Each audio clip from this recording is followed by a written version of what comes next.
My parents have asked me to pick up my stuffed animals and to put them into my stuffed animal container.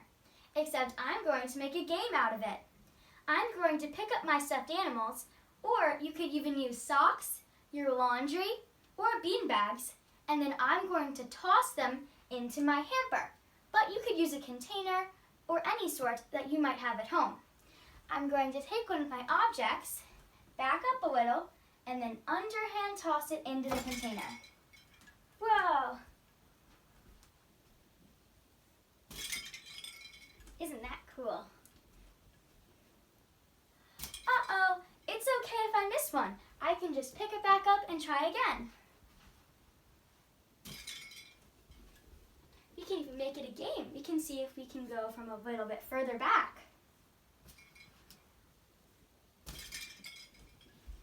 Maybe this time I want to try an overhand throw like this, where I go over my head and into the basket.